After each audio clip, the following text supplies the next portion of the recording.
말씀은 갈라디아서 2장 15절부터 21절까지입니다. 제가 봉독하겠습니다. 갈라디아서 2장 15절부터 21절까지. 우리는 본래 유대인이요 이방 죄인이 아니로되 사람이 의롭게 되는 것은 율법의 행위로 말미암음이 아니요 오직 예수 그리스도를 믿음으로 말미암는 줄 알므로 우리도 그리스도 예수를 믿나니 이는 우리가 율법의 행위로서가 아니고 그리스도를 믿음으로써 의롭다함을 얻으려 함이라. 율법의 행위로서는 의롭다함을 얻을 육체가 없느니라. 만일 우리가 그리스도 안에서 의롭게 되려 하다가 죄인으로 드러나면 그리스도께서 죄를 짓게 하는 자냐? 결코 그럴 수 없느니라. 만일 내가 헐었던 것을 다시 세우면 내가 나를 범법한 자로 만드는 것이라. 내가 율법으로 말미암아 율법에 대하여 죽었나니 이는 하나님에 대하여 살려 함이라. 내가 그리스도와 함께 십자가에 못 박혔나니 그런즉 이제는 내가 사는 것이 아니요 오직 내 안에 그리스도께서 사시는 것이라. 이제 내가 육체 가운데 사는 것은 나를 사랑하사 나를 위하여 자기 자신을 버리신 하나님의 아들을 믿는 믿음 안에서 사는 것이라. 내가 하나님의 은혜를 패하지 아니하노니 만일 의롭게 되는 것이 율법으로 말미암으면 그리스도께서 헛되이 죽으셨느니라. 아멘. 갈라디아서 강의 10번째 시간입니다. 강해 설교라는 이름으로 진행하고 있지만 거의 공부의 형식으로 다루고 있는 본 서신을 어떻게 잘 배우시고 내용을 스스로 확증하고 계신지 모르겠습니다. 자꾸 하는 소리여서 죄송하기도 하지만 잘 공부하셔서 혼자도 얼마든지 성경을 보실 수 있는 훌륭한 자기 주도적인 성도들이 꼭 되시고 그리하여 타인에게도 잘 알려주시고 성경의 원리대로 누구에게나 주어진 복음 전파 사명도 잘 감당하시기를 바랍니다. 다음 주부터는 3장을 다루겠습니다. 그런데 오늘은 꼭 정리를 하고 가야 할 부분들이 있어서 그걸 좀 보고 가려고 합니다. 기억하실지 모르겠지만 지난주에 다뤘던 내용은 본문 2장 14절도 그리고 2장 15절부터 21절도 1차적으로 누가 누구에게 한 말이라고 했죠? 바울이 베드로에게 한 말이라고 했습니다. 이것을 알아야 내용이 정확하게 보입니다. 이런 것이 별거 아닌 것 같습니까? 그렇지 않습니다. 성경을 문맥을 따라 보셔야, 정확하게 보셔야 서신의 저자의 의도를 잘 이해할 수가 있어요. 이후 3장에 이르러서는 소제목이 말하고 있는 바와 같이 물론 사람들이 달아놓은 것이지만 갈라디아 사람들에게 호소하다 이렇게 되어 있다면 3장은 누가 누구에게 말하는 것일까요? 그렇습니다. 바울이 이제 다시 갈라디아 사람들에게 하는 말인 것입니다. 그러니까 바울은 안디옥 교회에서 베드로와 있었던 그 일을 갈라디아 교회들에게 상기시킵니다. 그리고 베드로에게 복음의 진리를 따라 바르게 행하지 아니했던 그의 잘못된 행동을 책망하고 베드로 앞에서 지금 세상에서 가장 긴급하고 위대한 질문을 꺼내놓은 후에 그 질문이 뭐죠? 의롭게 되는 방법. 그 질문을 꺼내놓은 후에 같은 사도로서 혼내기도 하고 어르기도 하고 달래기도 하며 사도들끼리 복음을 확증지었던 그 내용을 들어서 지금 갈라디아 사람들에게 다시 논증하고 있는 것입니다. 다른 복음은 없다는 것이죠. 그것이 지난주에 우리가 배운 내용이었습니다. 사람들은 아나니아와 삽비라가 초대 예루살렘 교회에서 소위 헌금을 잘못한 것에 대해서는 화들짝 놀라면서 크게 문제를 삼는데 베드로가 안디옥 교회에서 일으킨 본 사건에 대해서는 그렇게 심각하게 다루지 않는 것 같습니다. 쉬운 것을 골라먹는 소위 편식을 하는 것이죠. 그냥 베드로의 단순한 실수 정도로 생각하는 것 같아요. 그러니까 갈라디아서가 잘 안 보이는 것이죠. 이 사건 당시 곁에 있었던 바나바를 비롯해 베드로도 훗날 분명히 섭섭하기는 했겠지만 바울의 의도를 잘 파악했고 이후 서로의 선교의 대상은 다르지만 사도로서 같은 내용의 복음을 전파했다는 것을 전체 성경을 통해서 얼마든지 유추할 수 있습니다. 그 복음은 다른 복음이 아닌, 즉 의무의 복음, 행위의 복음이 아닌 은혜의 복음, 화평의 복음이었습니다. 15절을 보면서 우리가 충분히 파악할 수 있는 것 중에 하나는 유대인들은 단단히 착각을 하고 있었다는 것입니다. 우리는 본래 유대인이요 이방 죄인이 아니로되. 바울이 베드로에게 한 이 말만 들어봐도 사실상 우리는 충분히 유대인들의 독선을 알 수 있어요. 우리 유대인들은 하나님 앞에서는 의인이고 너희 이방인들은 죄인이라고 생각을 했던 것입니다. 한국에서는 뜻밖의 연세에 있으신 분들 가운데 자신들은 이방인들이 아니고 믿지 않는 사람을 이방인이라고 부르는 분들이 있습니다. 사실 대단한 착각이죠. 성경의 유대인, 이방인의 구분법은 전혀 그런 것이 아닙니다. 에베소서 2장 12절에 보면 그때 너희는 이방인은 그리스도 밖에 있었고 이스라엘 나라 밖의 사람이라 약속의 언약들에 대하여는 외인이요 세상에서 소망이 없고 하나님도 없는 자이더니. 그러니까 유대인들의 생각 속에 메시아 밖에 이스라엘 나라 밖에 있는 이방인들은 약속의 언약들에 대해서도 외인이고 세상에서도 소망이 없고 하나님도 없는 자라고 생각을 했습니다. 유대인들은 이방인과 자신들이 질적으로 다르다고 생각을 했는데 그 둘을 나누는 가장 중요한 기준이 바로 율법 지킴과 할례를 받는 것이라고 생각을 했던 것이죠. 그것은 오늘의 베드로와 이전의 바울도 마찬가지였습니다. 그런데 바울은 다메섹에서 받은 계시를 통해 그것이 16절에 나와 있어요. 사람이 의롭게 되는 것은 율법의 행위로 말미암음이 아니고 오직 예수 그리스도를 믿음으로 말미암는다는 그 진리를 깨달았습니다. 사람이 의롭게 되는 종착지가 바로 믿음이라는 것을 온 인류에 소개하기 위해 하나님께서는 율법을 한시적으로 잠깐 사용하셨구나라는 것을 깨달은 거예요. 나아가 율법의 행위로서는 의롭다함을 얻을 육체가 없다는 것도 자신의 개인적인 경험을 통해, 즉 자신의 인생을 통해, 그리고 그리스도의 십자가를 통해 더욱 분명히 깨달았습니다. 유대인들은 자신들에게는 하나님께서 율법을 주셨다라는 그 이유만으로 이미 자신들은 의인임이 분명하다고 생각하는 경향이 있었어요. 그리고 이방인들은 자신들과는 다르게 율법도 없고 또 할례도 받지 않았으므로 자신들과는 질적으로 다른 죄인이라고 생각을 했습니다. 그래서 이방 죄인이라고 표현을 한 거예요. 그런데 문제는 율법을 받은 것만으로는 의인이 될 수 없다는 사실입니다. 어떻게 해야 의인이라는 칭함을 받을 수 있을까요? 우리 로마서 2장 12절, 13절 좀 보겠습니다. 로마서 2장 12절입니다. 무릇 율법 없이 범죄한 자는 또한 율법 없이 망하고, 누구 이야기죠? 이방인에 대한 이야기입니다. 양심의 법으로 판단을 받는, 무릇 율법이 있고 범죄한 자는 누구 이야기죠? 이번엔 유대인에 대한 이야기입니다. 무릇 율법이 있고 범죄한 자는 율법으로 말미암아 심판을 받으리라. 결국에 무슨 얘기예요? 다 심판받는다는 얘기예요.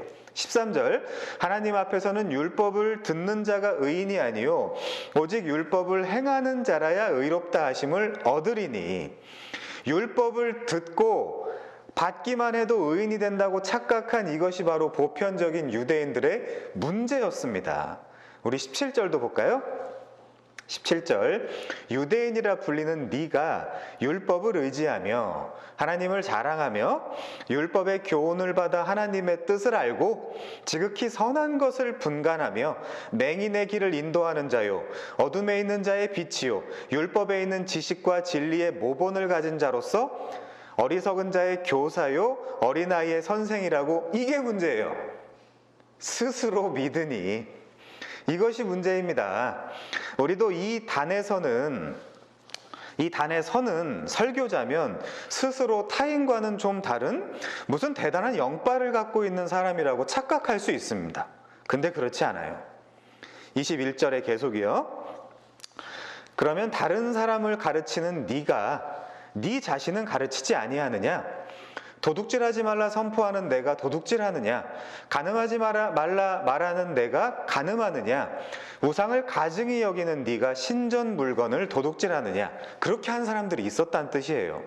율법을 자랑하는 네가 율법을 범함으로 하나님을 욕되게 하느냐, 기록된 바와 같이 하나님의 이름이 너희 때문에 이방인 중에서 모독을 받는도다. 네가 율법을 행하면 네가 받은 할례가 유익하나 만일 율법을 범하면 네가 받은 할례는 유익하지 않다. 오히려 무할례자가 되느니라, 이방인이 되느니라 라고 말하고 있습니다.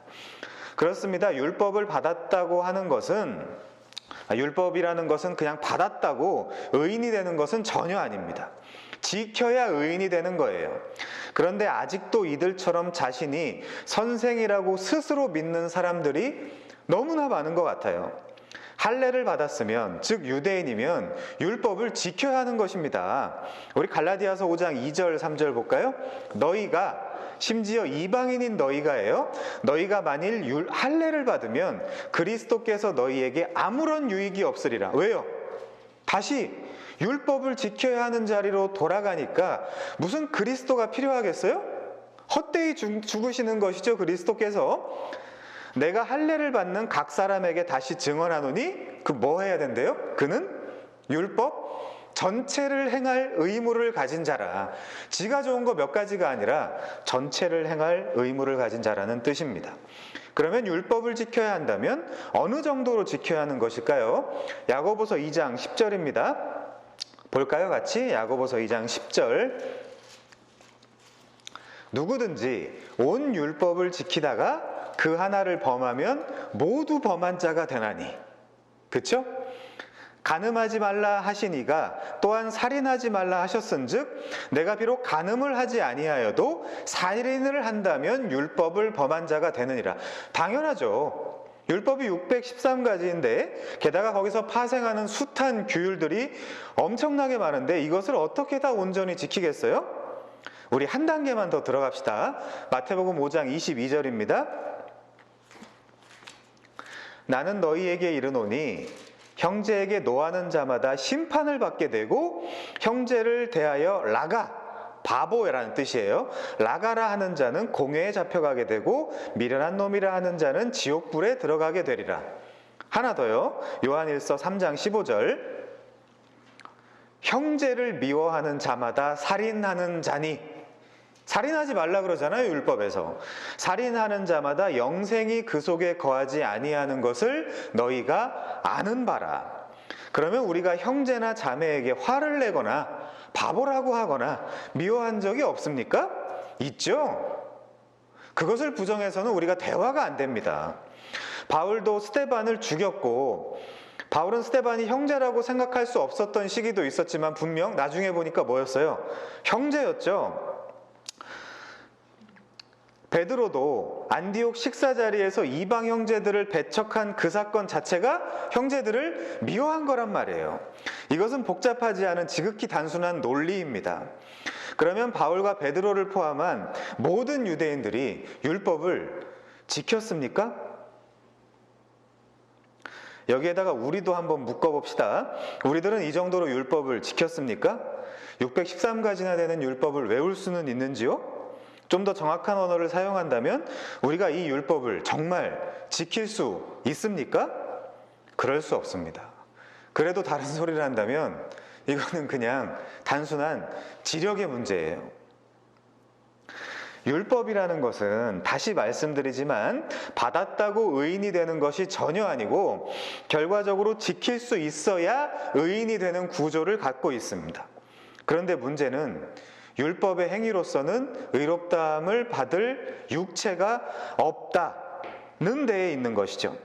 지난주에 살펴본 대로 몸, 즉 육체를 가지고 있는 보편적인 인간은 주와 따로 살고 있기 때문에 그렇게 되는 것입니다. 구약 창세기를 보면 아담은 에덴이라는 성전 안에서 하나님과 하나였습니다. 같이 살았다는 말이에요. 성전이라는 곳에서. 그런데 죄를 짓고 그는 뭐가 되었습니까? 흙이 되었습니다. 그것이 육체가 되었다라는 또 다른 의미입니다. 죄는 다른 것이 아닙니다. 사람들이 자꾸만 죄를 착각해요. 의도했던 의도하지 않았던 사람들은 죄의 정의를 잘못 내립니다. 성도라고 자처하는 사람들도 죄의 정의를 잘 못 내리고 있는 것 같아요. 죄는 하나님과의 단절을 의미합니다. 그 이상도 그 이하도 아니에요. 하나님과의 단절, 바로 이 자리에서 다른 모든 죄들이 파생하는 것입니다. 만약 하나님과 다시 붙으면 어떻게 될까요?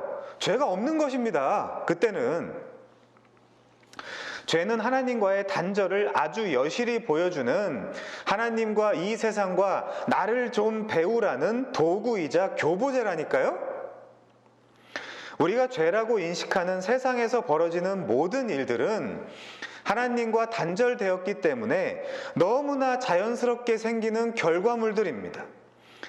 후에 또 말하겠지만 바로 이 이유로 하나님은 죄가 무엇인지를 이 보편적인 죄인들에게 알려주셔야 할 필요가 있었어요. 이것들이 하나님과 끊어져 죄를 짓고 있으면서도 죄가 뭔지를 모르기 때문에 죄를 알려주셨어야만 했던 것입니다. 자신의 불가능한 그 한계를 잘 모르는 거예요. 누가요? 우리 보편적 인간들이. 그때 주어진 것이 뭐죠? 율법이라니까요. 율법이 주어지면 비로소 죄가 무엇인지가 확연히 드러납니다. 아니, 여러분 생각해 보십시오. 법이 있어야 죄가 드러날 거 아니에요? 법이 있어야 죄가 죄로 성립이 될 거 아닙니까? 하나님은 율법을 통해 사람이 스스로 하나님께 돌아갈 방법은 불가능하구나라고 생각할 수 있게 했어야만 했어요. 그래서 율법은 육체를 가진 사람이 지킬 수 없는, 절대로 지킬 수 없는 한계를 갖고 있는 것입니다. 그런데도 고작 특정한 몇 가지 율법들을 들어서 우리는 율법을 지킬 수 있고 그를 통해 하나님께 사랑을 받을 수 있다라고 생각하는 인간들은 도대체 뭐냔 말입니다. 이쯤 되면 지력의 문제예요. 어찌되었던 사람들은 자신들의 생각과 경험을 따라서 죄의 유무를 판단할지 몰라도 하나님께 접붙임을 받으면 더 이상 죄가 없게 되는 것입니다. 사람들이 인정하든 인정하지 않든 그런 것과는 상관없이 그냥 하나님과 함께하면 더 이상 그 사람은 죄가 없는 거예요. 왜냐하면 하나님이 인정하시는 것이기 때문에 그렇습니다. 근데 이 원리를 성도들도 잘 몰라요. 아담은 지금 현재 우리가 가진 개념의 죄를 지은 것이 아니라 하나님과의 단절과 끊어짐을 경험했습니다. 그래서 하나님은 뭐라고 하셨죠? 이제 너는 흙이니까 흙으로 돌아갈지니라 라고 하셨습니다. 그래서 자신의 본질인 흙을 아주 평생 동안 열심히 갈고 닦으며 하나님 없는 흙의 허무함을 알게 하셨어요. 그것이 보편 인류의 역사이고 우리의 인생 아닙니까? 자, 우주의 광활함을 고려했을 때 어딘가의 원시적 형태의 외계인이 살 가능성이 충분하다라고 외쳤던 스티븐 호킹은 어디 갔습니까? 가능성이라고요? 우주는 그저 존재할 뿐이다. 신은 없다. 그것이 전부다 라고 말했던 버드란트 러셀은 또 어디에 있습니까 지금?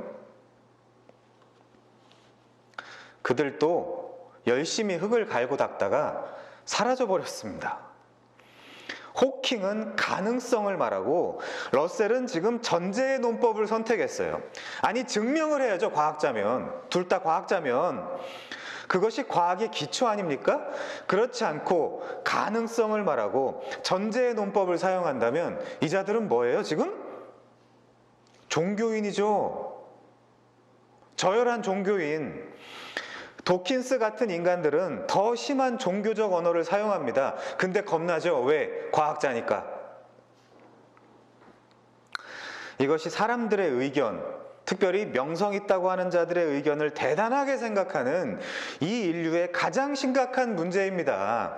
우리는 이 인류 안에서 똑똑하다는 사람들의 말을 들을 것이 아니라 하나님의 말씀을 들어야 된다니까요? 아니, 흙들이 알면 얼마나 알겠어요. 흙들 중에 조금 더 똑똑한 흙일 거 아닙니까? 자, 여러분, 아담 자체가 흙이라는 뜻입니다. 흙, 인류, 맨카인드, 사람, 뭐 그런 뜻이에요. 하나님 없이 아담의 실존은 먼지입니다. 더스트예요. 애쉬입니다. 애쉬. 먼지고 잿더미이며 유골이고 유해입니다. 애쉬가 그런 뜻이잖아요. 흙의 본질이 무엇입니까? 그것을 성경은 하나님과 분리된 네크로스, 분리된 육체, 사륵스라고 하는 것입니다. 이후 아담의 후손들은 육체의 아름다움을 따라 혼인하고 죽을 육체를 가꾸는데 여념이 없는 모습을 봅니다. 왜 그렇습니까? 하나님을 모르기 때문에 그런 것입니다. 내 안에 하나님이 없기 때문에 그런 것입니다. 하나님과 한 성전 안에서 사랑하고 교제하던 그 모든 진리의 삶이 이제 끊겨버렸기 때문에 그렇습니다. 그렇게 죄가 점증되어 결국 어디까지 가는 것이죠? 홍수 심판까지 오게 되는 것입니다. 그러나 주와 같이 살고 있는 자는 주 안에서 율법이 완성되는 것입니다. 여러분, 노아가 스스로 완전한 인간이었던 것 같으세요? 닮을까요? 뭘 닮을까요? 널브러져 있는 시체와 유골들 주변에서 술 만들어 먹는 거, 그런 거 닮을까요? 그렇지 않습니다. 그냥 그는 은혜를 입었을 뿐이에요. 인과율이 없는 은혜, 선악구조가 없는 은혜. 그렇기 때문에 성도가, 이 말을 주목하십시오. 성도 자신의 눈에는 자신이 때때로 율법을 어기는 것처럼 보인다거나 연약한 것처럼 보일 때에도 그것은 궁극적으로 다시 하나님과 끊어지는 본질적이며 본유적인 죄를 짓는 것이 아니고 진짜 선을 향해 나아가는 단계, 즉 완성의 단계로 성숙되고 성장되는 그런 것이라는 것을 우리는 한시도 잊어서는 안 돼요. 그러니까 부디 여러분의 꼴을 보면서 실망하거나 무너질 필요가 없다라는 것입니다. 그래서 죄는 무시해서는 안 되지만 죄는 무시할 수도 있는 것입니다. 누구만요? 제가 지금 말씀드린 이 점을 완벽하게 이해한 성도만. 아니, 제가 지금 죄를 조장하고 있습니까? 제발 무식하게 제가 지금 죄를 종용한다거나 죄에 대해서 아주 쉽게 생각한다고 착각하시지 않길 바랍니다.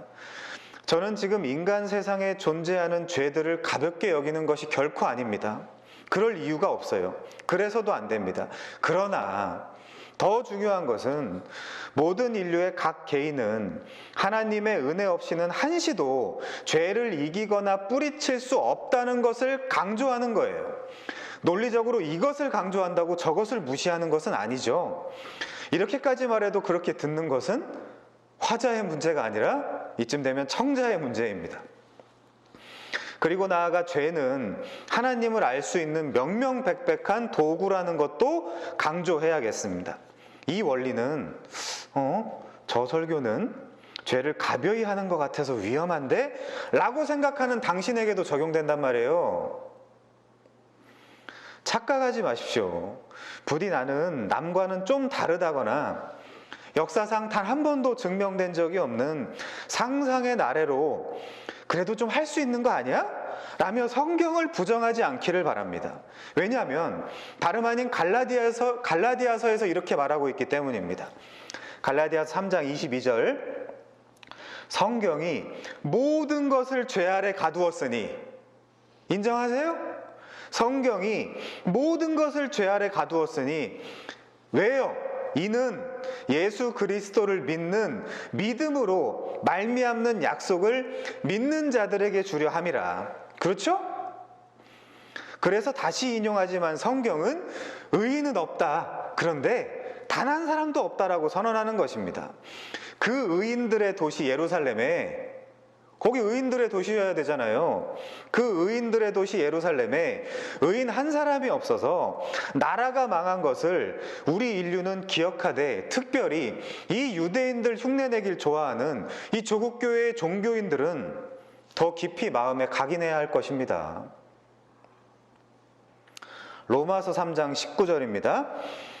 우리가 알거니와 무릇 율법이 말하는 바는 율법 아래에 있는 자들에게 말하는 것이니. 여러분 아직도 율법 아래에 있으세요?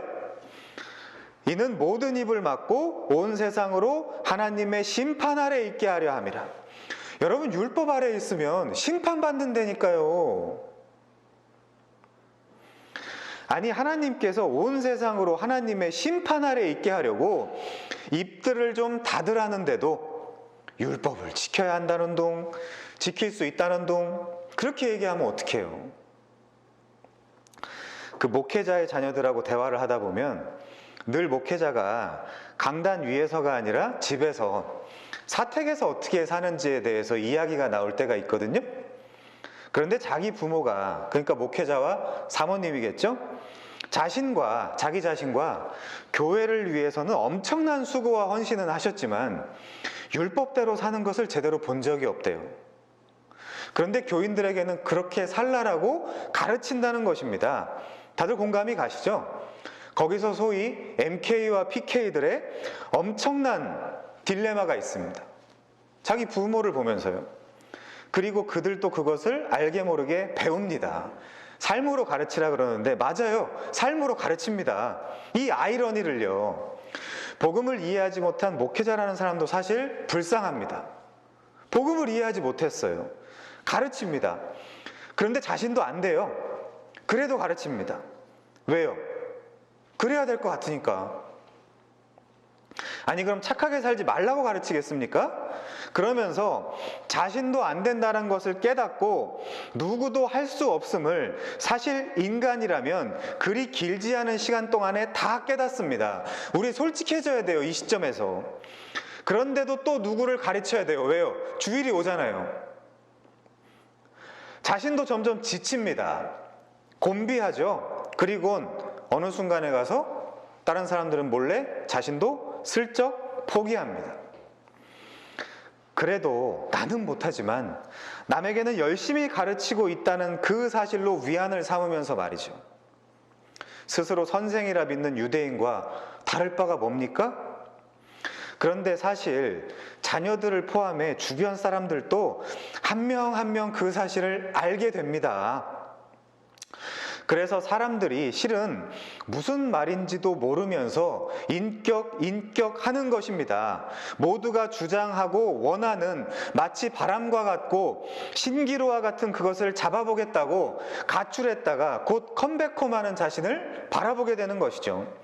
그리고 드디어 신앙의 엄청난 혼란 속에서 갈짓자를 그리며 내가 신자가 맞나? 나 가짜 아닌가? 나 이렇게 살다가 진짜 나중에 지옥 가는 거 아닌가? 왜? 자기는 알잖아요. 그렇게 스스로 두려워하는 것입니다. 그리고 점점 하나님과 서먹서먹해지는 것이죠.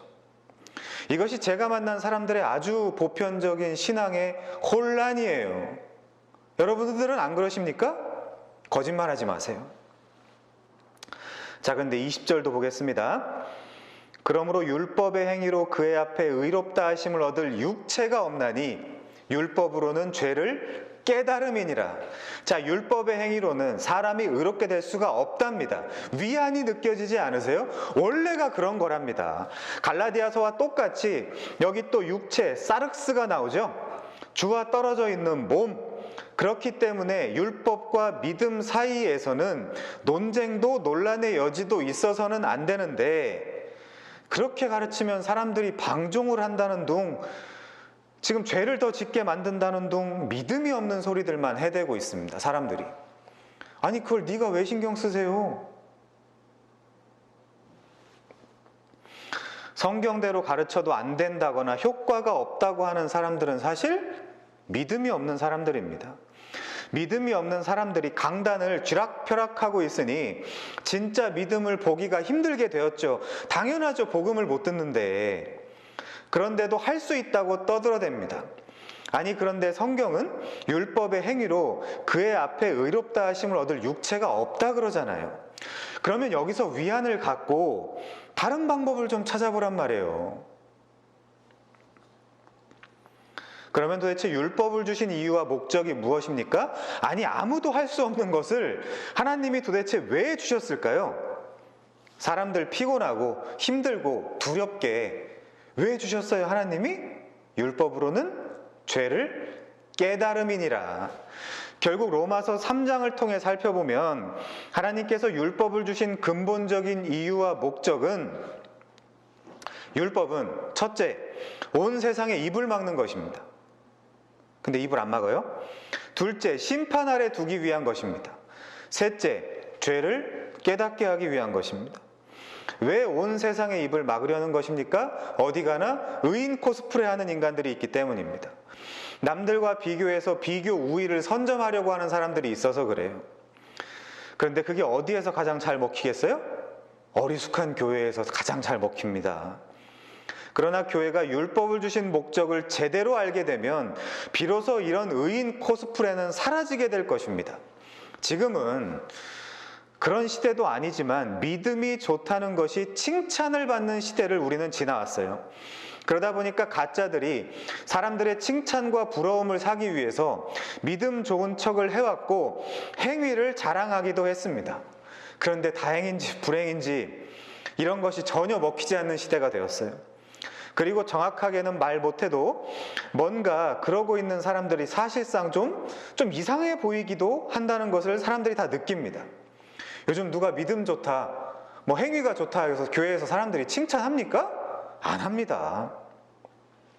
오히려 교회 안에서도 속으로는 이런 사람들을 뭔가 딱하다 라고 생각하는 그런 시대가 됐어요. 잘못된 길을 가는 사람들이 너무나 많습니다. 율법이 말하는 것은 아직도 율법 아래에 있는 자들에게 말하는 것인데 율법을 지키는 어떤 종교적인 것으로 자신을 드러내고자 하는 사람들이 너무나 많습니다. 그래서 여러분도 느끼시겠지만 교회 안에서 그런 사람들을 보면 이제 뭔가 좀 무섭습니다. 같이 있기 부담됩니다. 그게 좋은 신앙일까요? 다시 말씀드리지만 율법은 모든 사람의 입을 막고 온 세상으로 하여금 하나님의 심판 아래에 두기 위한 목적으로 주어진 것입니다.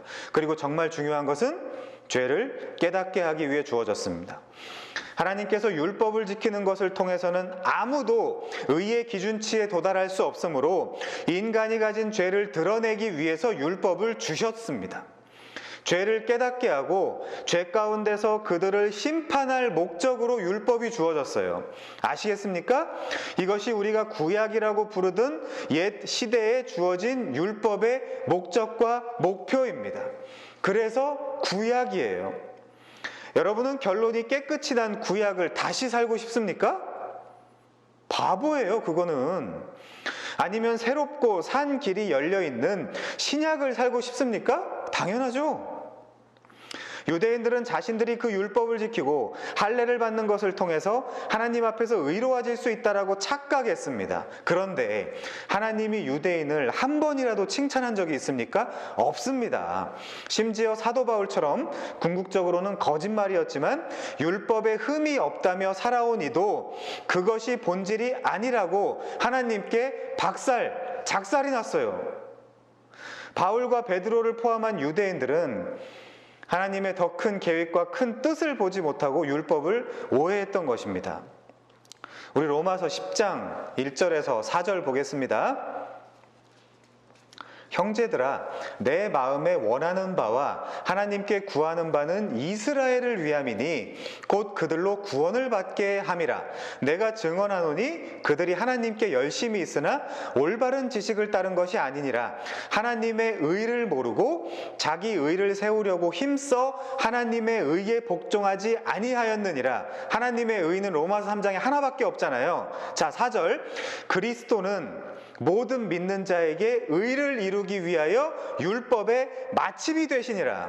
자, 이스라엘은 이 사실을 몰랐고 어떤 면에서는 아직도 모르고 있습니다. 이들은 분명 하나님께 열심히 있어요. 좋은 마음일 수 있습니다.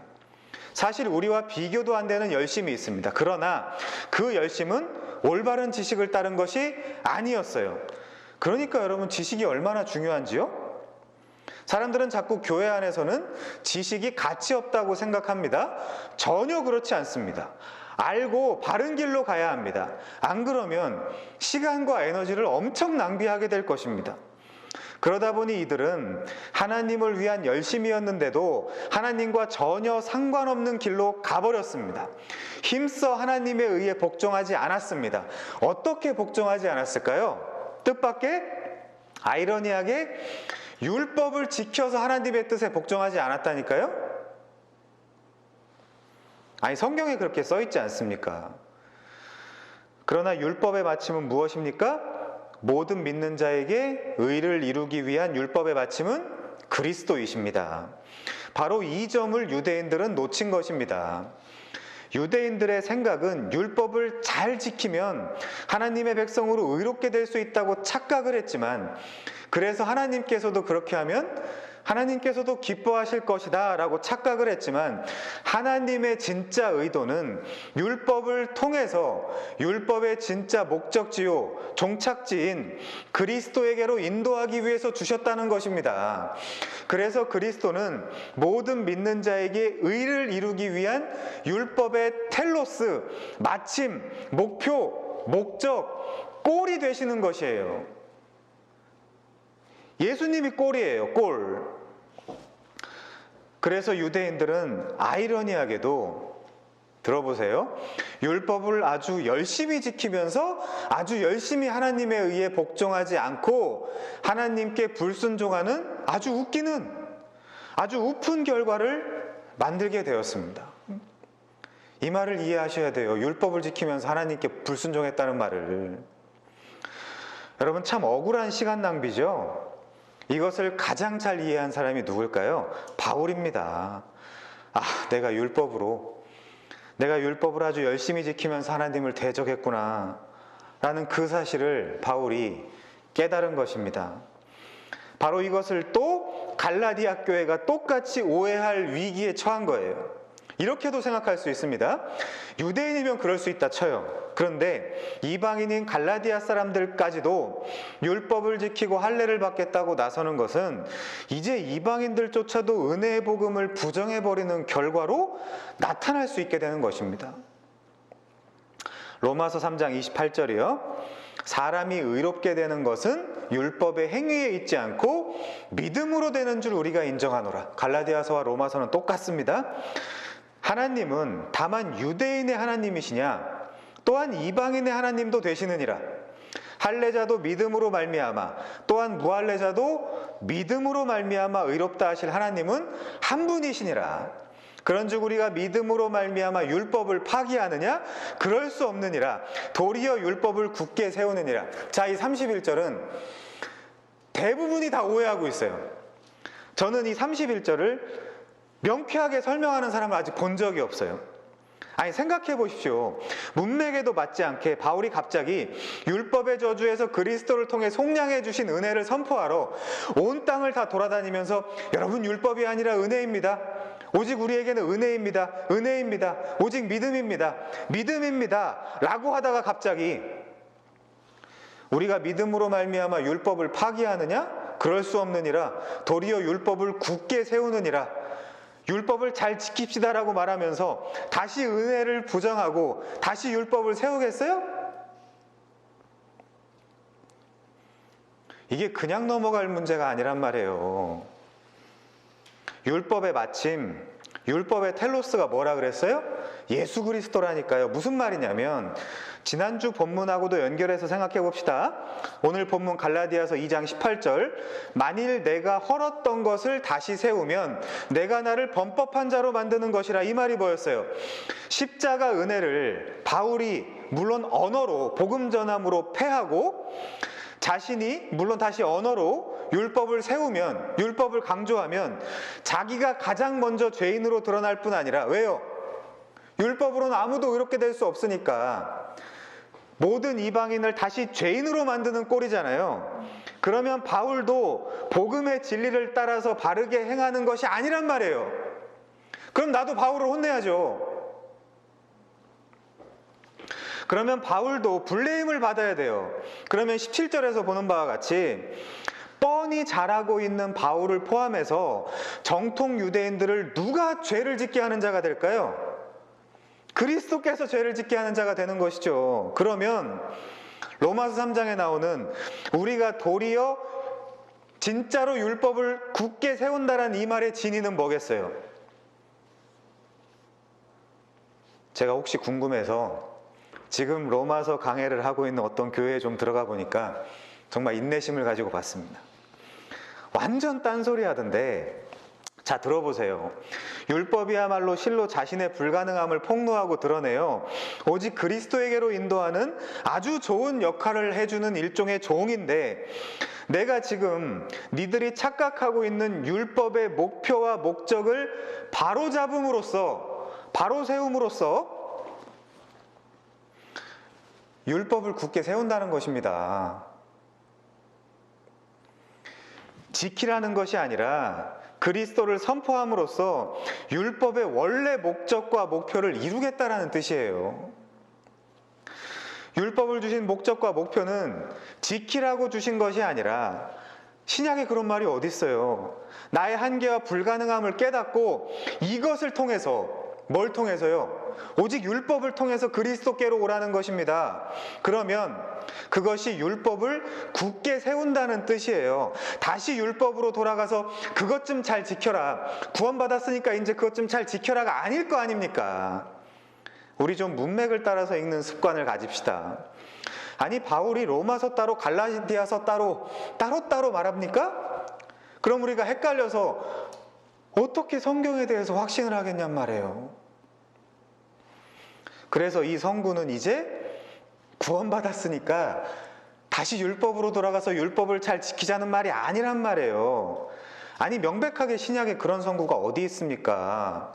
좀 가져다 주세요. 다시 좀 들여다보게. 다만 문맥을 잘 살펴서 가져오십시오. 안 그러면 혼납니다.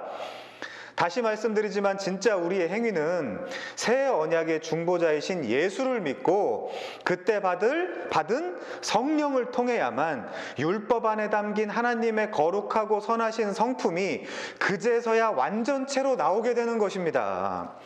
내가 다시 율법을 굳게 세우는 것이 전혀 아니란 말이에요. 그렇게 되면 예수가 죄를 짓게 하는 자가 된다니까요.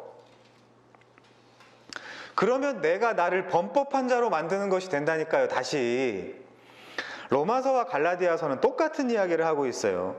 율법이 가는 길의 마침은 예수 그리스도인데, 예수 그리스도를 굳게 세웠으니 바울이 사실상 무엇을 굳게 세운 것입니까? 율법의 목적과 목표를 굳게 세운 것이죠. 갈라디아서 5장 2절부터 6절을 좀 봅니다. 보라, 나 바울은 너희에게 말하노니 너희가 만일 할례를 받으면 그리스도께서 아무 유익이 없으리라. 내가 할례를 받는 각 사람에게 다시 증언하노니 그는 율법 전체를 행할 의무를 가진 자라. 율법 안에서 의롭다함을 얻으려 하는 너희는 그리스도에게서 끊어지고 은혜에서 떨어진 자로다. 여기가 중요하죠.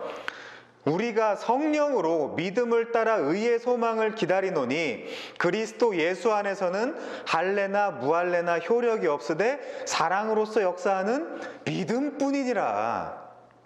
어디 율법이 들어와요? 자, 16절 18절도요. 내가 이르노니 너희는 성령을 따라 행하라.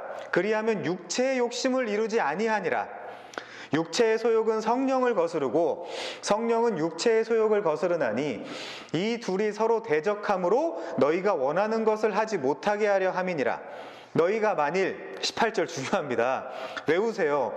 너희가 만일 성령에 인도하는 바가 되면 율법 아래 있지 아니하니라.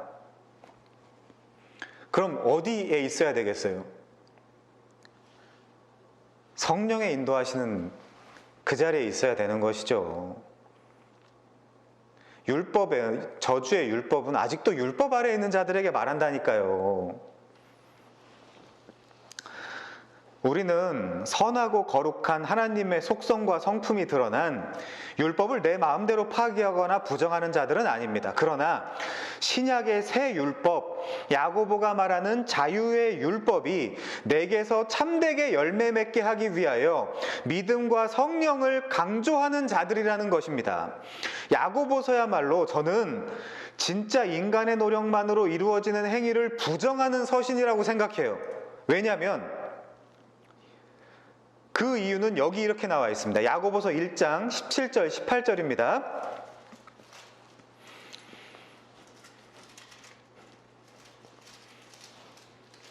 온갖 좋은 은사와 온전한 선물이 다 위로부터 빛들의 아버지로부터 내려오나니 그는 변함도 없으시고 회전하는 그림자도 없으시니라. 그가 그 피조물 중에 우리로 한 첫 열매가 되게 하시려고 자기의 뜻을 따라 진리의 말씀으로 우리를 낳으셨느니라. 자, 여기 보면 온갖 좋은 은사와 온전한 선물이 다 위에 아버지께로부터 내려온다라고 되어 있죠. 여기 위로부터라는 단어는 우리가 잘 알고 있는 니고데모에게 예수께서 네가 거듭나야 되겠다, 네가 위로부터 나야 되겠다라고 말씀하셨을 때 사용하신 단어인 아노덴입니다. 위로부터 난다라는 뜻이죠. 그 어떤 학자도 이 아노덴이라는 단어를 놓고 구원이 위로부터 나야 한다는 것에 동의하지 않을 사람은 아무도 없어요. 문법이니까. 그러면 온갖 좋은 은사와 온전한 선물도 다 위로부터 와야 합니다. 행위도 마찬가지예요. 로마서와 갈라디아서의 구원은 은혜고 야고보서의 노력은 우리의 책임과 의무입니까? 그렇지 않습니다. 구원도 은혜고 우리의 행위도 은혜입니다. 우리는 은혜로 신약의 자유하는 율법을 성취해가는 자들입니다. 구약의 율법 개념과 신약의 율법 개념은 이런 원리로 다른 거예요. 자, 그러면 율법이 어떻게 우리를 율법의 마침 텔로스이신 그리스도께로 끌고 갈까요? 물론 몇 주 후에 또 살펴보겠지만 우리 로마서 7장 좀 다루겠습니다. 로마서 7장. 지난주에 4절까지 봤으니까 5절부터 좀 볼까요? 로마서 7장 5절. 우리가 육신에 있을 때에는 율법으로 말미암는 죄의 정욕이 우리 지체 중에 역사하여 우리로 사망을 위하여 열매를 맺게 하였더니, 율법이 그럼 뭐 한 거예요? 사망을 위한 열매를 맺게 했다니까요. 자, 4절은 율법에 대하여 죽임을 당하고 그리스도에게로 가야 열매가 맺힌다는 논증을 했었죠. 그게 참 열매란 말이에요. 6절, 이제는 우리가 얽매였던 것에 대하여 죽었으므로 율법에서 벗어났으니, 이래도 못 알아들으면 이제 진짜 답이 없는 겁니다. 이러므로 우리가 영의 새로운 것으로 섬길 것이요 율법 조문에 묵은 것으로 아니할지니라. 사실 만세를 불러도 부족할 성구인데 우리의 반응은 너무나 뜨뜻미지근해요. 왜? 이해를 못하니까. 영의 새로운 것, 성령으로 하나님을 섬긴다는 사실이야말로 야고보가 2번이나 말한 새 언약 아래에서 자유의 율법을 행하는 사람이란 뜻이에요. 야고보가 이야기하는 7절, 그런즉 우리가 무슨 말하리요? 율법이 죄냐? 그럴 수 없느니라. 당연하죠. 율법으로 말미암지 않고는 내가 죄를 알지 못하였으니, 깨닫지 못하였으니, 곧 율법이 탐내지 말라 하지 아니하였더라면 내가 탐심을 알지 못하였을 것이다. 그러면 율법 때문에 뭘 알게 되었다는 거예요? 지금 다름 아닌 바울이 죄를 알게 되었다니까요. 율법이 뭐예요? 죄가 뭔지를 깨닫게 해주는 겁니다. 그럼 율법 없이 어떻게 죄를 알 수 있어요? 없죠.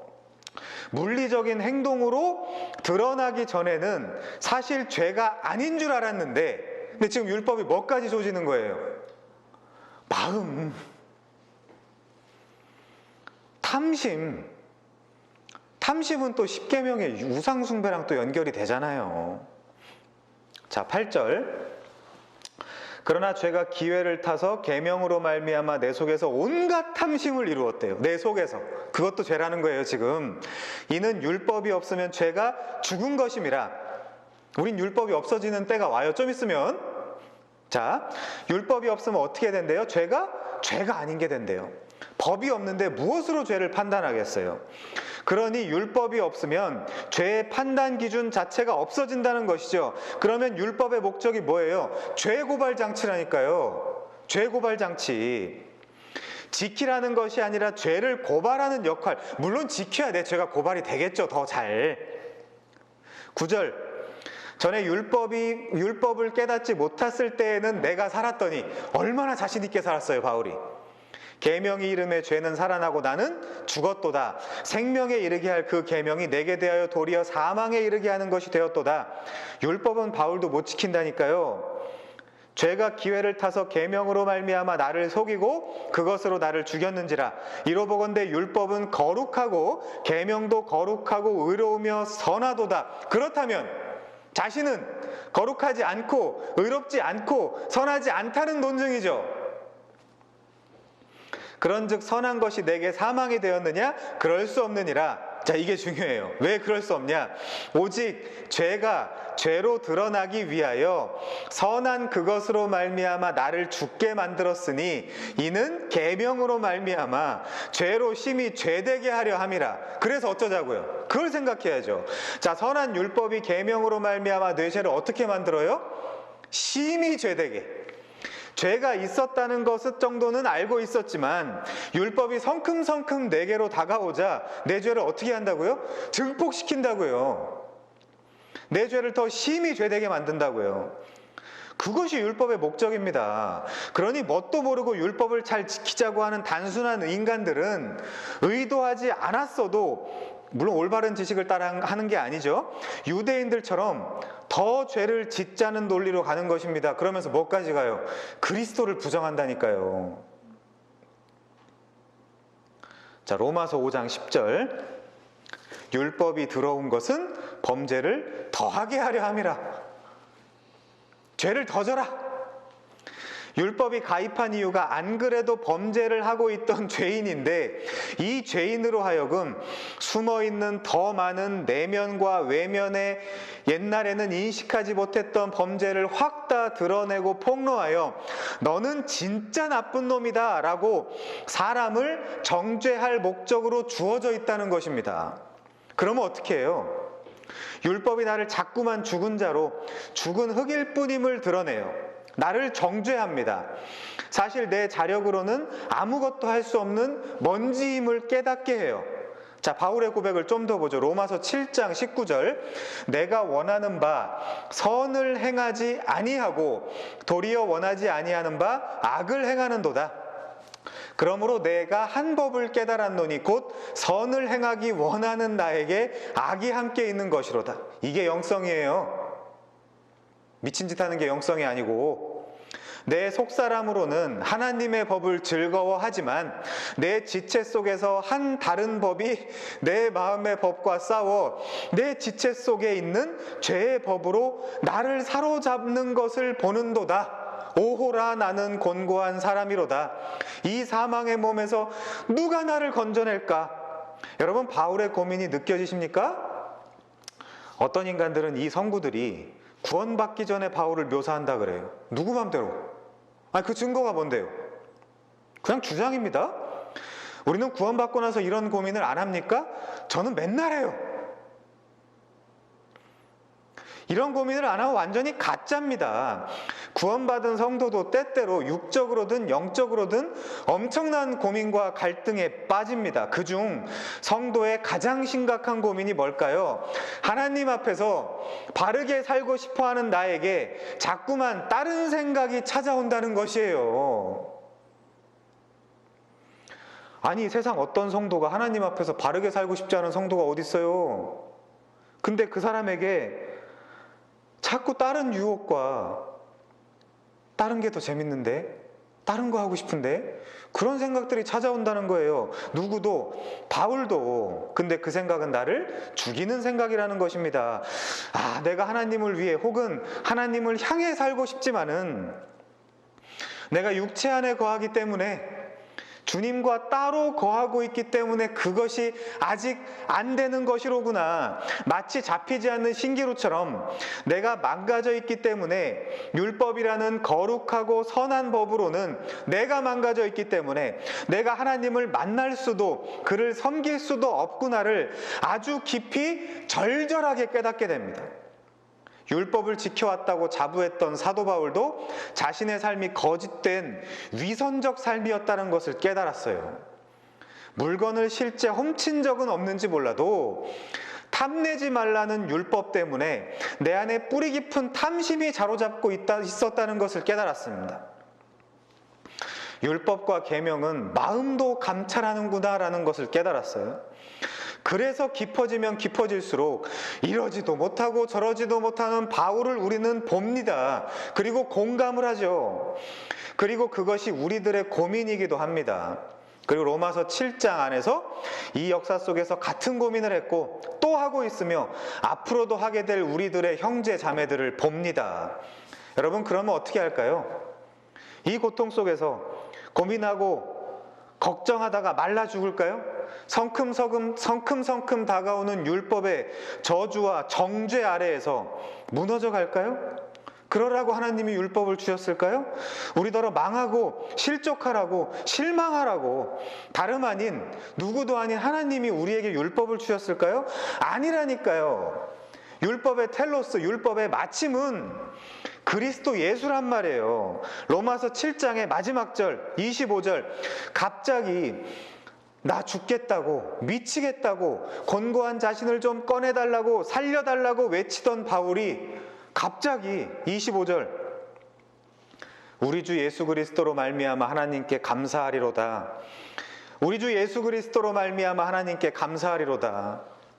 아니, 이런 상황 속에서 바울이 어떻게 감사를 할 수 있어요? 율법이 오직 예수님만이 답이다라는 사실을 다메섹 도상에서 드러내 주었기 때문입니다. 율법의 텔로스가 그리스도 예수라는 것을 바울이 깨달았어요. 그러면 율법은 뭐였어요? 과정이라니까요. 과정. 근데 아직도 그 과정 속에 있으면 어떡하잔 말이에요.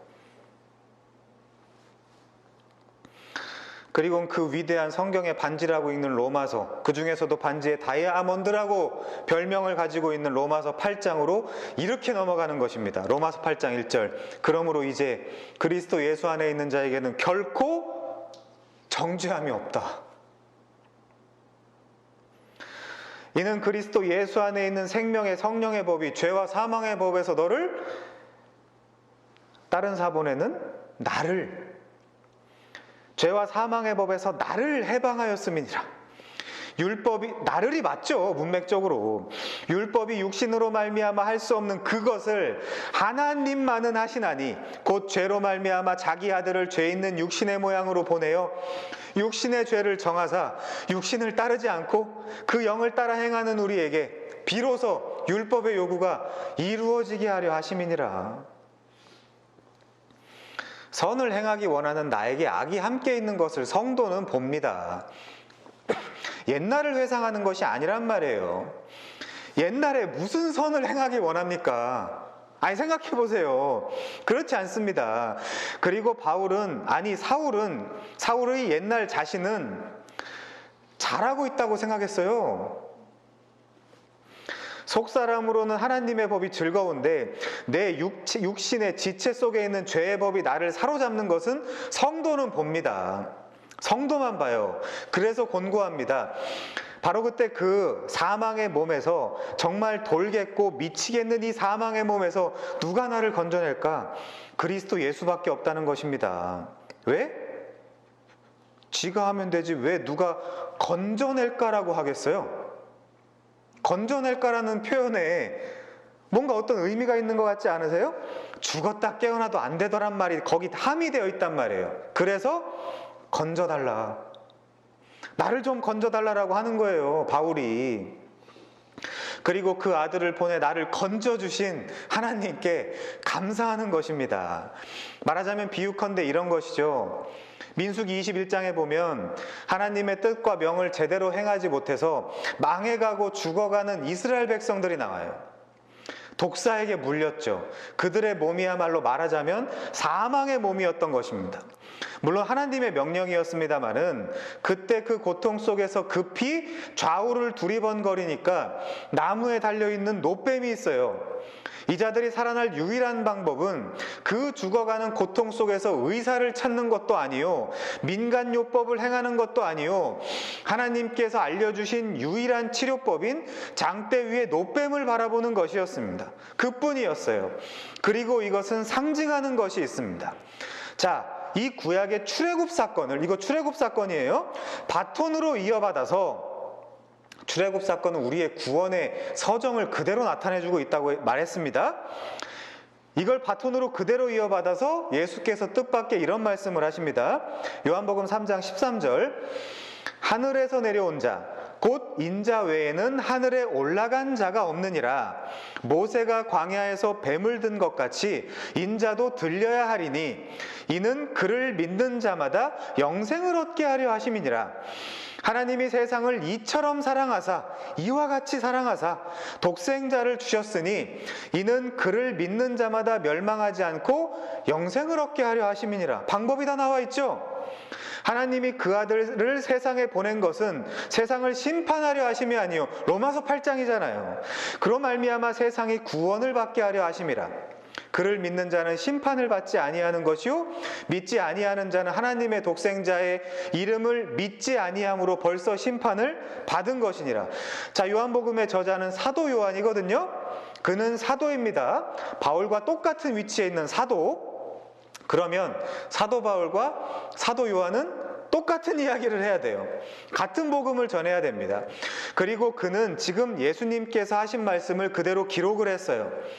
자, 구약 출애굽 사건을 끌고 와서 예수께서 구약과 똑같이 여전히 죄로 고통받고 어찌할 바를 알지 못하는 자들에게 하나님의 사랑을 선언하고 치료법을 제시하십니다.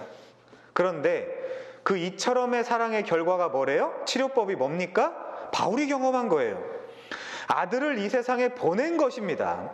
하나님의 아들이 마치 민수기 21장의 놋뱀처럼 저주를 받아 하늘 높이 들려야 한다라고 말하고 있어요. 그리고 이 아들은 이 세상을 구원하기 위해 오셨다라고 말합니다. 그런데 18절 보세요. 그 아들이 이 세상에다가 단 하나를 요구해요. 그게 뭐죠? 나를 믿어라. 믿음. 아니, 율법을 포함한 믿음인가요? 그렇지 않죠.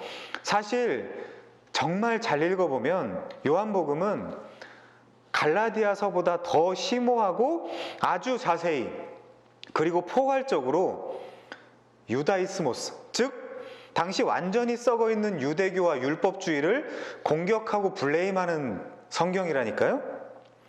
율법도 지키지 않으면서 율법을 지키고 있는 척하는 자들을 가장 강력하게 공격하는 성경은 뜻밖의 요한복음입니다. 차치하고 예수님께서 뭐라고 하시죠? 그를 믿는 자는 심판을 받지 아니하는 것이요 믿지 아니하는 자는 하나님의 독생자의 이름을 믿지 아니함으로 벌써 심판을 받은 것이니라. 이 아들을 안 믿고 십자가의 완전한 제사로서의 효력을 부정하고 이 아들의 피를 부정한 것으로 여기는 자들은 훗날 어떻게 될까요? 훗날을 떠나서 벌써 심판을 받은 것이라니까요. 그러니까 요한복음도 믿음만을 강조하는 성경이 맞는 것입니다. 예수께서 이 요한의 붓을 통해 율법서 민수기를 인용하면서 왜 믿음을 강조할까요? 그러면 왜 믿음을 강조할까요? 출애굽 당시에 율법으로 의롭게 된 자가 단 한 명도 없었기 때문입니다. 자, 근데 잘 생각해 보십시오. 하나님께서 이스라엘을 출애굽시키면서 율법을 주셨죠. 율법을 주시면서 제사 제도도 함께 주셨습니다. 그렇죠? 광야에서 이동식 성전인 성막을 가지고 다니면서 죄를 범하거든 제사를 지내라는 의도였어요. 제사로 여호와의 진노를 그치라는 것이었습니다. 그러면 원망과 불평, 즉 나아가 왜 원망과 불평을 했겠어요? 구원하시는 하나님을 믿지 않았으니까. 나아가 하나님께서 온전히 그들을 구원하신다는 믿음이 전혀 없는 이스라엘 백성의 상태를 보고 여호와께서 뱀을 보내 물게 하셨다면 원칙적으로 이들은 뭘 해야 돼요? 제사를 지내야 되죠. 그러면 제사상 차리기에 시간이 없으니까 놋뱀을 만들어서 장대에 달라 그랬을까요?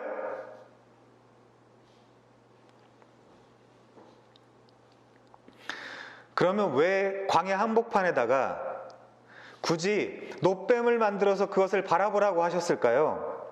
제사제도가 뻔히 있는데. 그리고 왜 예수께서는 신약의 요한복음에 이 사건을 그대로 다시 인용하시면서 자신을 바라보고 자신을 믿으라고 했겠습니까? 아니, 죄를 없게 하는 제사 제도를 주시고도 왜 하나님은 그걸 만드신 분이 그것을 무시하고 갑자기 노뱀을 바라보라고 하셨겠냔 말이에요. 제사제도, 즉 율법이 그리스도의 제사로 대체될 것을 출애굽 때부터 알려준 것입니다.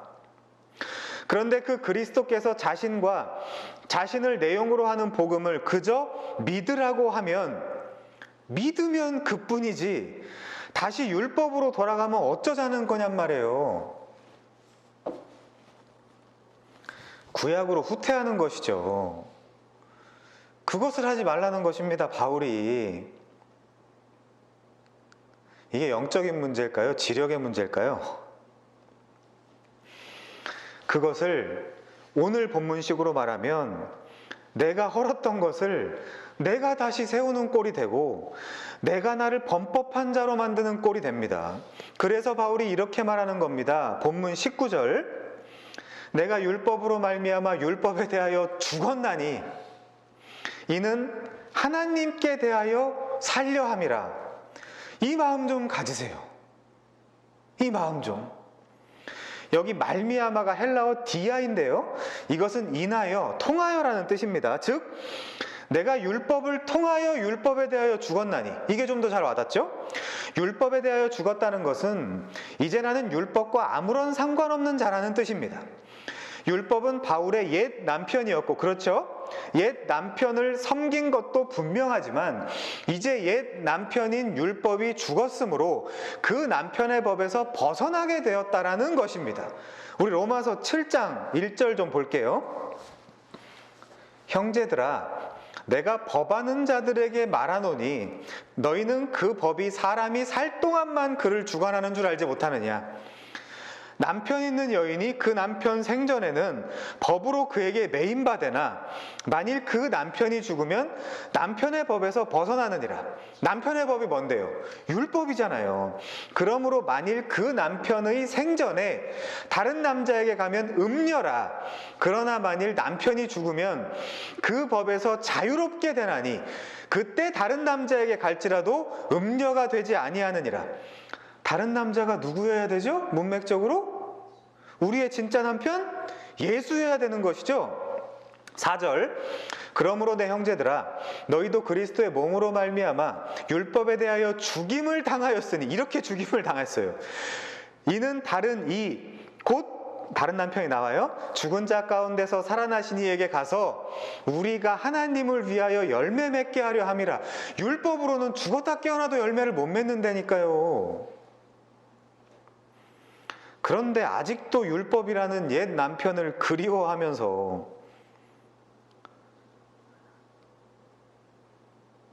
율법으로 돌아가야 되는 거 아니야?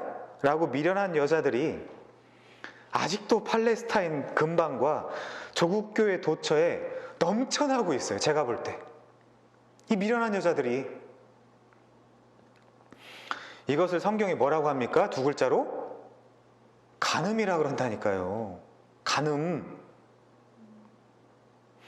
내 얘기가 아니고 로마서 7장 3절에 보면 음녀라 그러잖아요. 그 여자를. 음녀. 물론 율법이라는 옛 남편이 살아있을 때 다른 남편에게 가는 것도 음녀지만, 새로운 남편을 만나고 그 남편이 버젓이 살아있는데 또 다른 남편을 찾아 나서면 그거 뭐예요? 음녀라니까요. 간음이라니까요. 그게 성경이 말하는 간음.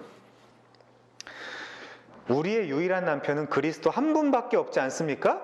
그러니 옛 남편을 다시 그리워하는 것도 바람난 음녀고, 다른 남편, 물론 있지도 않지만 다른 남편을 찾아 나서는 것도 바람난 음녀입니다.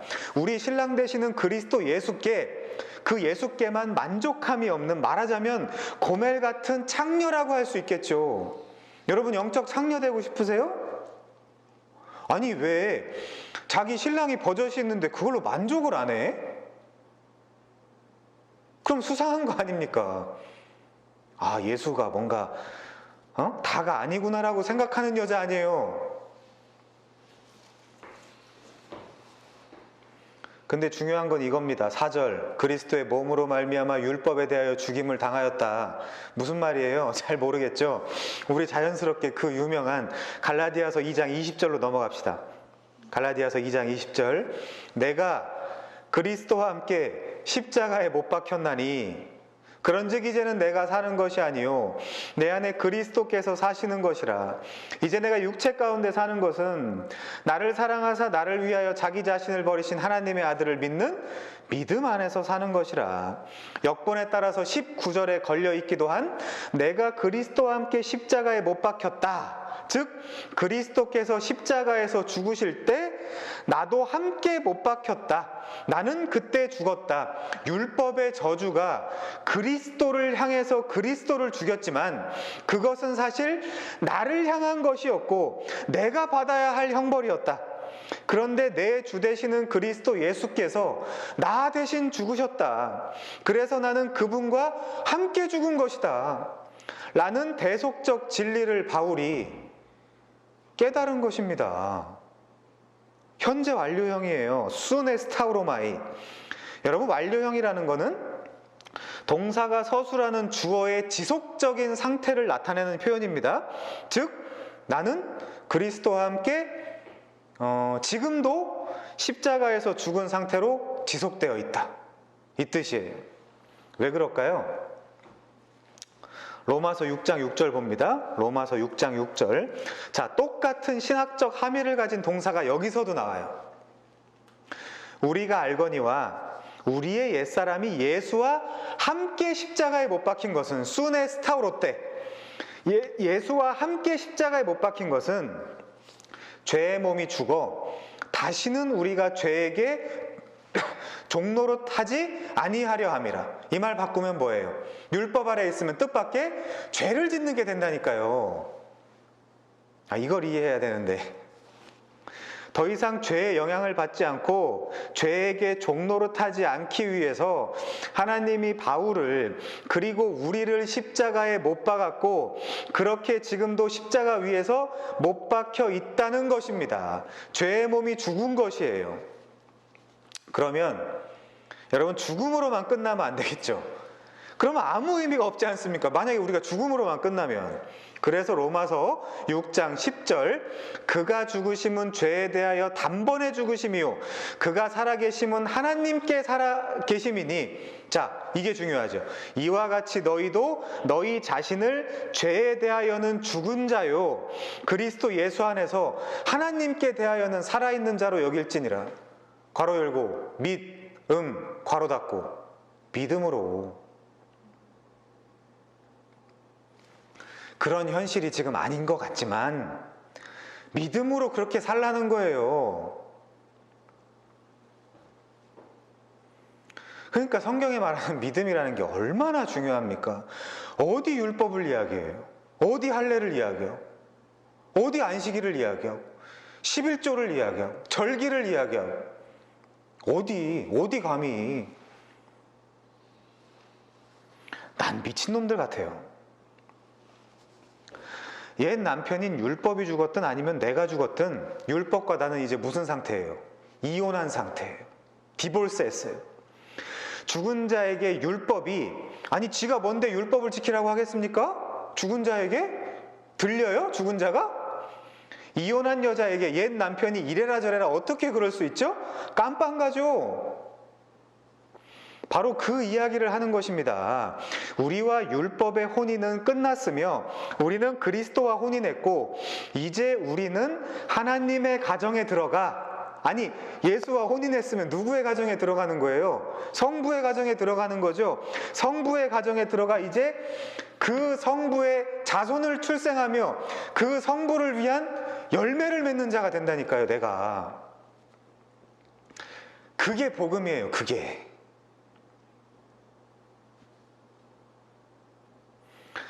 그리스도와 함께 십자가에 못 박힌 것은 은유적이고 상징적이기만 한 어떤 추상적인 내용이 아니라 실제 버젓이 살아계신 하나님께서는 하나님이 보시기에는 우리를 그리스도와 함께 십자가에 매달려 못 박혀 있는 상태로 보신다는 의미를 가집니다.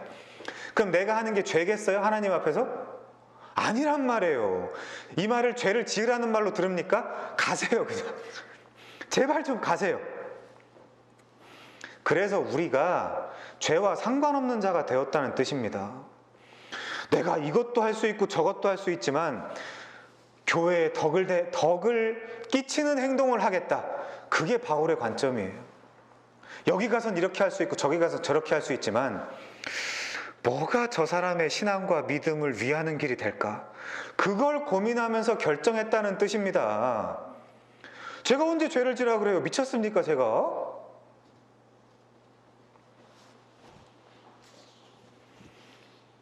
그래서 우리는 율법과 상관없는 자가 됐어요.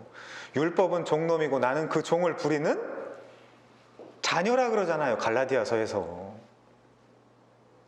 한때 거기 있었다, 너희가. 어렸을 때는 종과 같지 않냐. 장성했을 때는 그 종 밑에 아직도 있을 거야. 오히려 그 종을 가르쳐야지. 그 얘기 하잖아요, 바울이. 그래서 하나님도 우리를 이제는 아예 무죄한 자다라고 선언하는 것입니다. 주홍 같고 진홍 같은 붉은 우리의 죄를 희고 깨끗하게 보신다니까요. 왜요? 예수님 때문에. 그럼 누가 칭찬을 받아야 돼요? 이 일을 허락하신 성부와 이 일을 실행하신 성자와 이 일을 적용해 주신 누가 칭찬을 받아야죠. 우리의 칭찬이 어디 있습니까? 우리는 다 그저 받기만 하는데. 그걸 뭐라 그래요? 예배라고 하고 찬양이라고 하는 것이죠. 바울은 율법이 저주했던 그 그리스도와 함께 일치되고 연합됨을 통해서 그리스도가 율법에 죽은 것처럼 갈라디아 4장 4절에 나오죠. 자신 또한 율법에서 죽어 해방되었던 것을 선언하는 것입니다.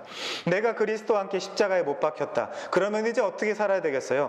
내가 그리스도와 함께 십자가에 못 박혔나니 그런즉 이제는 내가 사는 것이 아니요 내 안에 그리스도께서 사시는 것이라.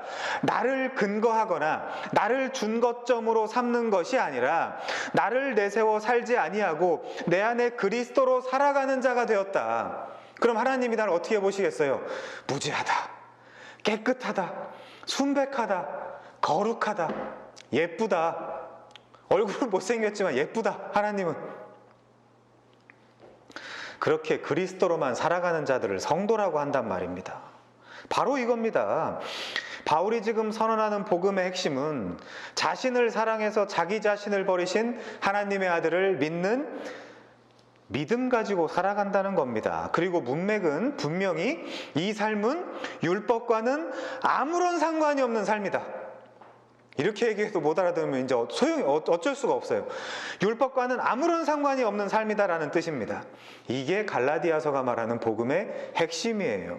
자유의 핵심이죠. 그래서 자유는 수준 있는 자가 누리는 것이다. 아무나 누리는 것이 아니다. 그것을 지금 거짓 교사들이 흔들어대고 있습니다. 이것이 심지어 베드로와 바나바도 여기에 유혹을 받았어요. 당연히 참을 수가 없습니다. 오늘의 설교 제목이지요. 21절. 내가 하나님의 은혜를 패하지 아니하노니. 나는 하나님의 은혜를 패할 수 없다. 저도 마찬가지입니다. 피로하고 작은 아무도 안 쳐다보는 설교자지만 내가 뭔데 하나님의 은혜를 패하냔 말이에요. 이렇게 편하고 좋은 시대에 그것도 나는 아무리 생각해도 이해가 안 돼요. 내가 하나님의 은혜를 패하지 아니하노니 만일 의롭게 되는 것이 율법으로 말미암았으면 그리스도께서 헛되이 죽으셨느니라. 이래도 딴 말하면 저는 이제 더 이상 해줄 수 있는 게 없습니다. 한시라도 율법에 복종한다면 그 한시는 자신이 그리스도께서 헛되이 죽는 결과를 가져오는 것입니다. 그걸 할 수 없죠. 그리스도께서 죄를 짓게 하는 자로 만드는 꼴이 됩니다. 그것은 있을 수 없는 일이죠. 바울도 그렇고 사실 오늘 안디옥 교회에서 있었던 잠깐의 유혹을 받아서 넘어간 베드로와 바나바 그리고 그 속에 진짜 그리스도인들에게도 이 사실은 깊이 마음에 새겨야 할 중요한 복음의 핵심입니다. 여러분은 어떠신지요? 제가 느끼기에 조국 교회는 동맥경화가 걸려서 뭔가 그리스도의 피가 힘차게 흐르지 않는 느낌을 강하게 받습니다. 그리고 다들 보혈에 율법도 섞고 썩은 지들의 행위도 섞으면서 그리스도의 복음에 물타기를 하고 있어요. 그건 아무도 수혈받을 수 없습니다. 여러분도 그렇게 살고 있진 않으신지요? 그것은 복음의 진리를 따라 바르게 행하지 않는 짓입니다. 그리고 그리스도의 죽음을 헛되게 만드는 일이 될 것입니다. 네이처는 이렇게 말합니다. 갈라디아서 2장 21절은 갈라디아서의 주제 구절이다. 이 구절은 갈라디아서의 중심 생각을 나타낸다. 유대주의자들은 율법에 복종하는 공로를 그리스도의 구원 사역에 보충하려고 했다. 바울은 말하기를 그것은 불가능하다. 그리스도는 모든 것을 하시거나 아무것도 하시지 않는다. 율법에 대한 당신의 복종이 완벽해서 구원을 얻는다고 여기든지 아니면 그리스도의 완전한 사역에 의존해야만 한다. 당신은 두 가지를 동시에 선택할 수 없다. 당신은 당신의 공로와 은혜를 결합할 수 없다. 만일 칭의가 조금이라도 인간의 공로로 된 것이라면 그리스도의 죽음은 헛된 것이 되고 만다. 여러분, 믿음의 행위를 더하려고 하는 자는 예수께서 십자가에서 돌아가실 때 대적들이 취한 방식과 정확히 동일한 행동을 하는 것과 같습니다. 우리가 감히 예수의 십자가 희생에 율법의 행위를 보태기 시작한다면 우리는 예수께 침을 뱉은 로마 군인들과 예수께 비난을 했던 무지한 회중들, 그리고 십자가에서 너 좀 내려오라고 조롱하며 소리쳤던 무리들과 똑같이 예수의 죽음을 조롱하는 결과를 가져오게 될 것입니다. 여러분들이 예수 믿으면 그 짓을 하고 싶으세요? 그러니까 잘 배우란 말이에요. 부디 바울이 갈라디아 지역에서 전했던 하나님의 은혜의 복음, 화평의 복음을 잘 이해하시고 순수하게 이것을 받아들이시고 또한 믿으셔서 이 은혜만 붙잡고 이 은혜 안에서만 성장하고 성숙하는 우리가 되길 소원해 봅니다. 기도하겠습니다.